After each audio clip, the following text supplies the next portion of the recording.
Sasa hii kwa kweli ilikuwa ni mukadima, yani ilikuwa mazungumzo ya mwanzo.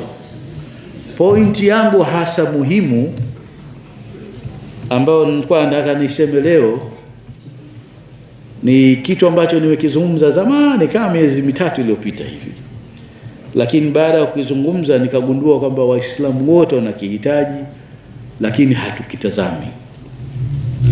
Sasa leo tukikaa hapa tukasema hivi, katika sisi nani huenda atakuwa tajiri miaka 10 ijayo?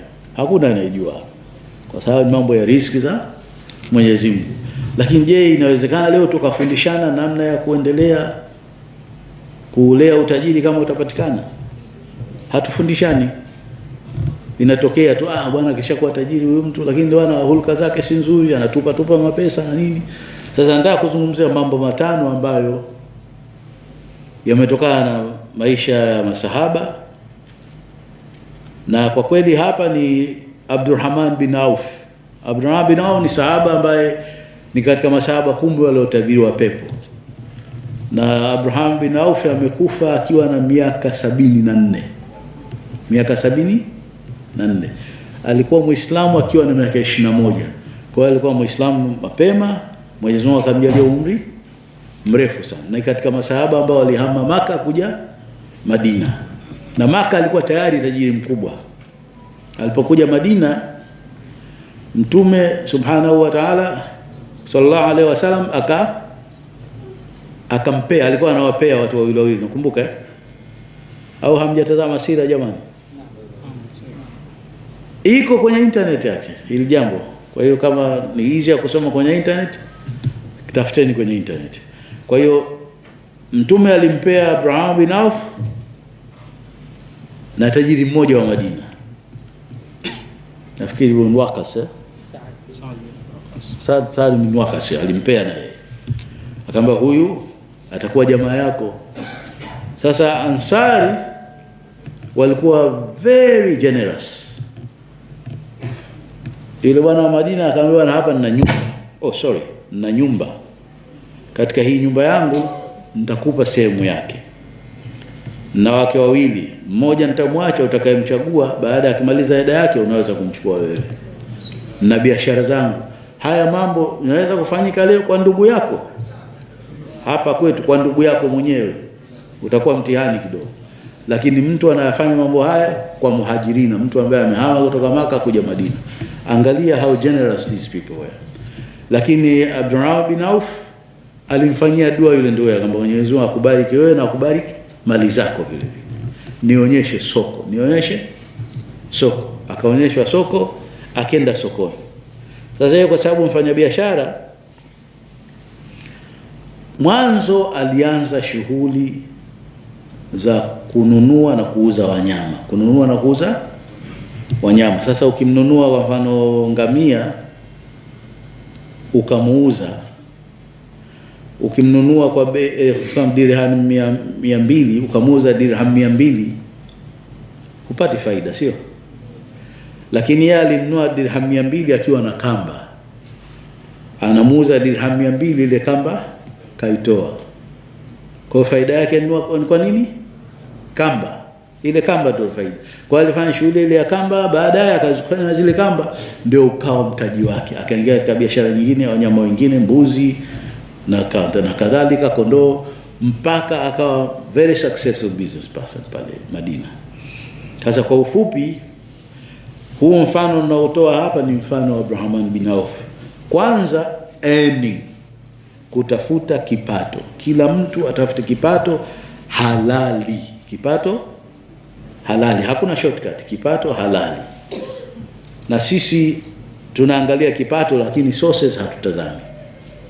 Mtu anaweza ana kipato lakini kaiba mapesa ya watu na nini. Tajiri bwana. Huyo si tajiri. Tajiri ni yule mwenye kipato chake halali. Kwa hiyo sisi kazi zetu, kama tutatoka hapa tukataka madaktari, tusiwe watu wa kupenda kuajiriwa sana. Yani angalia udaktari kwamba baadaye ufungue na hospitali yako ili wasaidie ndugu zako. Katika kazi ile ya udaktari wa kazi yako, huenda ukapata, Mwenyezi Mungu akajalia ukapata kipato kikubwa zaidi. Kwa hiyo ndio namna ya kutengeneza kipato. fanya kazi yako mwenyewe. Mtume alifanyia kazi kama mfanya kazi, huku akijifunza kufanya biashara. Kwa hiyo mwisho alikuwa mfanya biashara. Kwa hiyo fanya biashara au fanya trade, fundi viatu, mshonaji, vitu chungu nzima, biashara za hoteli hizi. Na kina dada zetu hizi kazi wanazoweza, wapishi wazuri sana nyumbani. Kwa hiyo fikiria, in 5 years time naweza kuanzisha outlet ya chakula, maybe unaweza. Siku hizi kuna network kubwa sana. Sasa hili jambo sisi kama Waislamu tumeliacha. Wameingia watu wengine wanafanya, lakini sisi tuna network kubwa zaidi na tunaweza kufanya vizuri zaidi kuliko watu wengine. Kwa hiyo katika mazungumzo yangu nawaambia watu, jamani, tuingie katika biashara. Kama wazazi wanafanya biashara, wawafundishe watoto wao ili watoto wao nao waingie katika biashara. Kwa hiyo hili ni jambo muhimu ndani ya sunna yenyewe, mfanye mambo ambayo wazazi wenu wameyafanya vile vile. La pili ni saving, kuweka akiba. Kuweka akiba. Kwa hiyo ukishapata, hata kama mshahara wako, weka target.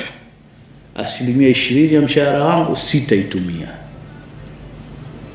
20% ya mshahara wangu sitaitumia, nitaiweka mahala. Sasa hii ndio inaitwa saving. Usitumie kinachobaki ndio unaita saving. Hapana.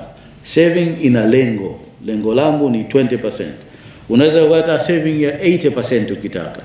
Nakumbuka mimi nilikuwa nafanya PhD Uingereza 98 99, ikaingia Ramadhani. Ikaingia Ramadhani ile 98 99, Ramadhani yenyewe kule winter time. Winter time yani jua linachomoza 12, 10 jioni jua limetua. 10 jioni jua limetua. Kwa mimi na ofisi pale Chuo Kikuu Southampton, na kuna jiko. Kwa hiyo nilichofanya mimi mwaka ule, nilinunua digestive biscuits. Kwa kwenye drawer yangu pale, natoka nyumbani na basikeli yangu, nakuja ofisini, nafanya kazi, nasali dhuhuri. Toka dhuhuri najua alasiri ile ndio time ya kufuturu ile. Naingia jikoni, nachemsha chai, maziwa yako, sukari ipo ya chuo. Nachukua kikombe changu cha chai, naja ofisini kwangu, nakula digest hizi 3 tu. Nimefuturu tayari. Kwa hiyo kwa kweli ule mwezi mzima mimi budget yangu ilikuwa kidogo sana.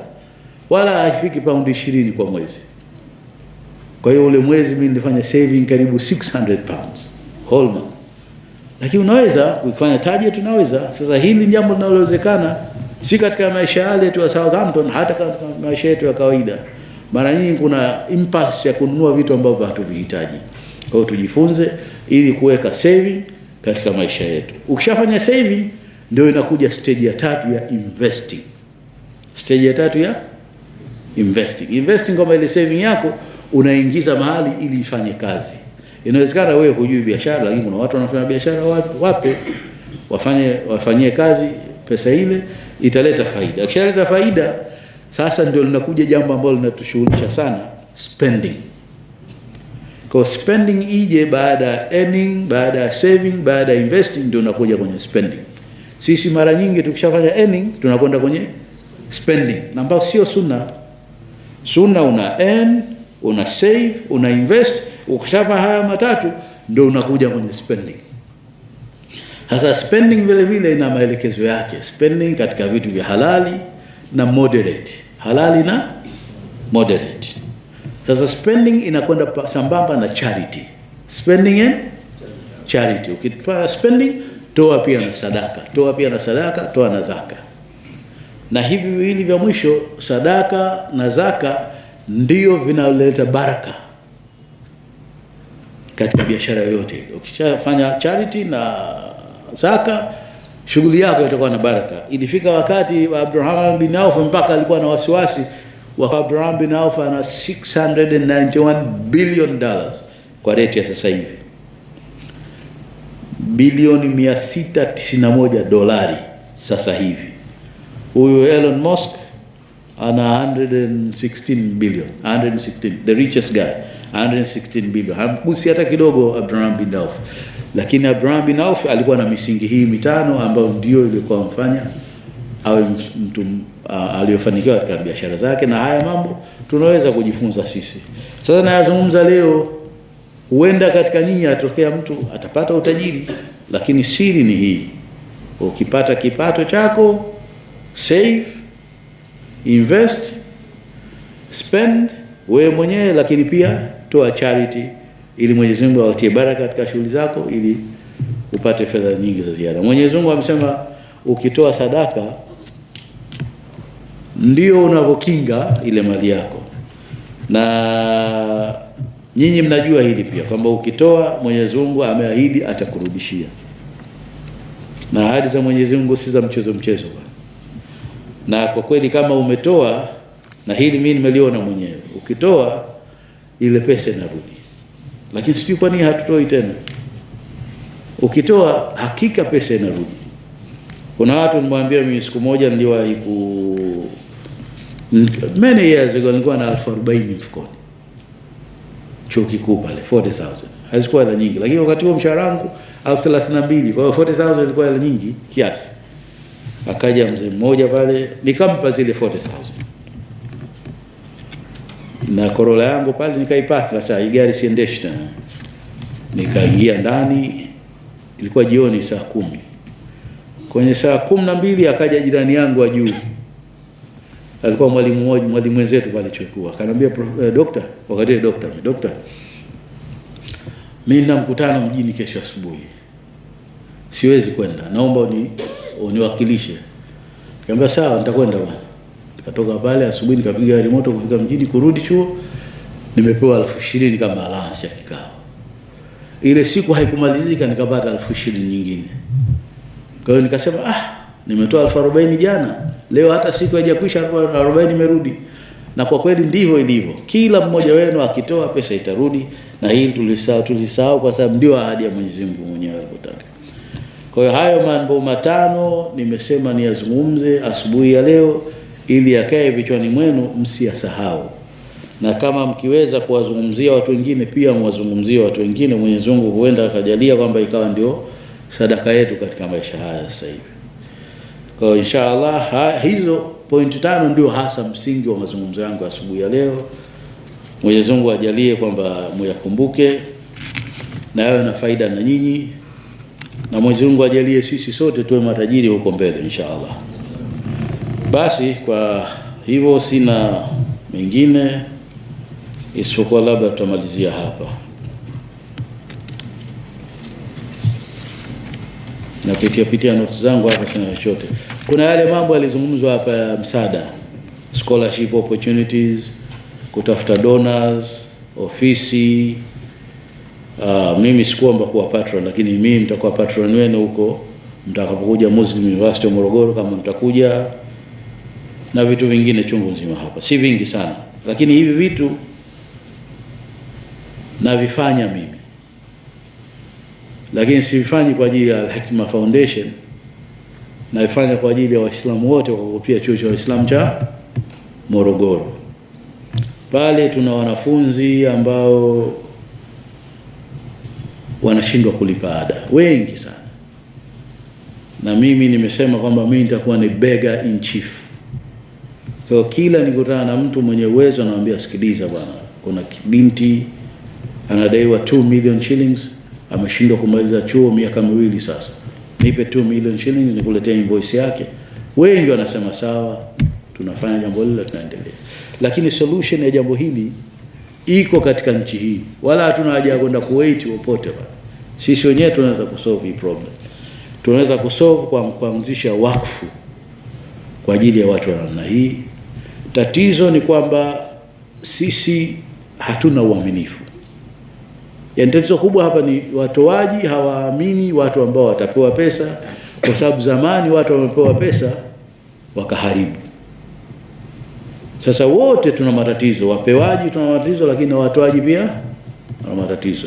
Kulitengeneza jambo hili lazima tuanzishe Wakfu Institute, ikiwezekana ambayo ina mkono wa serikali, ili kuhakikisha kwamba kuna usimamizi wa kutosha na ifanye vizuri, ili kujenga reputation, ili baadaye hata watu wadogo waingize pesa zao pale zisaidie, si wa vijana wa Al-Hikma Foundation tu, wako chungu nzima watoto wenye shida katika